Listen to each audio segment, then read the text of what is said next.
నమస్కారం. జై శ్రీమన్నారాయణ. అస్మద్గురుభ్యో నమ.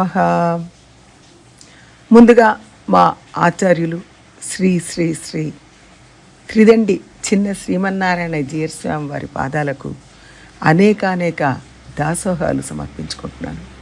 వారి మంగళాశాసనంతో కిం కర్తవ్యం అనే కార్యక్రమాన్ని 3 ఏళ్ల క్రితం ఇదే తొలి ఏకాదశి నాడు ప్రారంభం చేసుకున్నాం.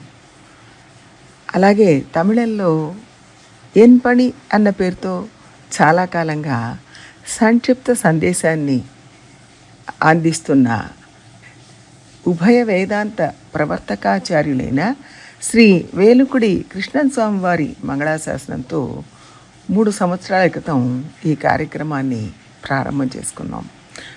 వారు తమిళంలో చేసిన ఆ సంక్షిప్త సందేశాన్ని తెలుగులో వారి అనుమతితో అందిస్తూ వస్తున్నాను. ఈ కార్యక్రమం ప్రారంభం చేయాలనుకున్నప్పుడు సహృదయంతో డాక్టర్ ధనంజయ్ గారు ముందుకొచ్చి వారి శ్రీ రామానుజ సేవా ట్రస్ట్ ఛానల్ ద్వారా ప్రచురించారు. అలా 2 సంవత్సరాలు వారి ఛానల్లో ప్రచురింపబడింది. వారికి ప్రత్యేకంగా కృతజ్ఞతలు తెలియజేసుకుంటున్నాను. గత సంవత్సరం తొలి ఏకాదశి నాటి నుంచి శ్రీ మణిహారం అని మన స్వంత ఛానల్ పెట్టుకున్నాం. దాని ద్వారా గత సంవత్సరంగా మనం కిం కర్తవ్యం వింటున్నాం.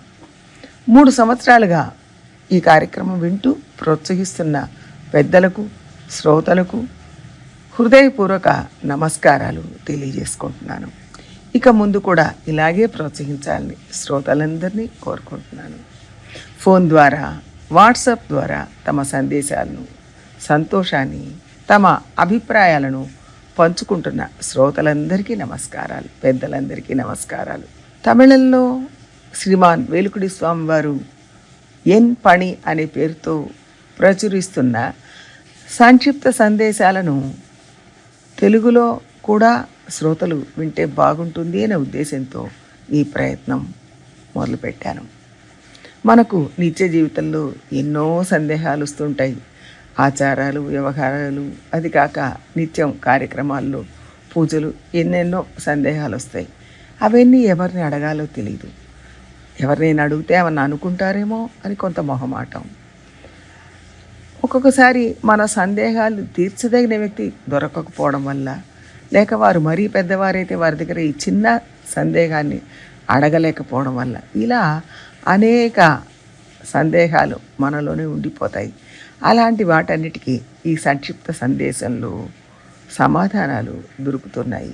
అందుకోసమే ఈ కార్యక్రమాన్ని మొదలుపెట్టుకున్నాం. అయితే ఈ మధ్యకాలంలో కొందరు శ్రోతలు వీటిని అక్షర రూపంలో అంటే పుస్తకంగా అందిస్తే బాగుంటుంది అని అడిగారు. ఒకసారి వింటే మొత్తంగా గుర్తుండదు. ఎప్పుడో మళ్ళీ ఆ విషయం అవసరం వస్తుంది. అది వెనక చాలా దూరం ఆ సందేశాలు వెనక్కి వెళ్ళి దాంట్లో వీటికి పట్టుకోవాలి. అది సమయం తర్వాత ఒక్కోసారి అది దొరకకపోవచ్చు. ఇట్లా ఇబ్బందిగా ఉంటుంది. కాబట్టి పుస్తక రూపంలో తీసుకొస్తే ఎప్పుడంటే అప్పుడు ఏ విషయం అంటే ఆ విషయాన్ని మళ్ళీ చదువుకోగలుగుతాం, ఎవరికైనా చెప్పగలుగుతాం, పిల్లలకు నేర్పించగలుగుతాం. అందుకని పుస్తక రూపంలో ఉంటే బాగుంటుంది అని శ్రోతలు అడుగుతున్నారు.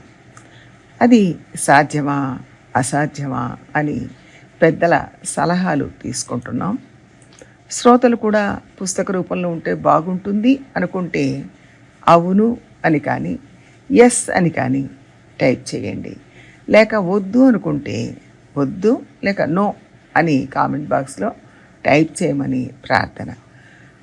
శ్రోతల అభిప్రాయాలు, పెద్దల సలహాలు, అభిప్రాయాలు తీసుకొని అవకాశాన్ని బట్టి పుస్తక రూపంలోకి తేవాలా వద్దా అనేది ఆలోచిద్దాం. అందరికీ ఉపయోగపడే పని జరగాలని మాత్రం కోరుకుంటున్నాం. ముఖ్యంగా ఈ కార్యక్రమాన్ని మీ దగ్గరికి చేర్చడంలో నాకు వెన్నుదన్నుగా ఉన్న మా శ్రీదేవికి ఆచార్య కృప, పెద్దల మంగళాశాసనం పరిపూర్ణంగా ఉండాలని కోరుకోవడం తప్ప ఏమిచ్చి రుణం తీర్చుకోగలను. శ్రీదేవి సహకారం లేకపోతే ఈ కార్యక్రమం మీ ముందుకు రావడం సాధ్యం అయ్యేది కాదు. అందరూ ఇక ముందు కూడా ఇలాగే సహకరించాలని కోరుకుంటున్నాను. మరొక్కసారి మా ఆచార్యుల శ్రీపాదాలకు, కృష్ణస్వామి వారి శ్రీపాదాలకు శిరస్సు వంచి దాసోహాలు సమర్పించుకుంటూ శ్రోతలందరికీ నమస్కారాలు తెలియజేస్తూ సెలవు తీసుకుంటున్నాను. జై శ్రీమన్నారాయణ.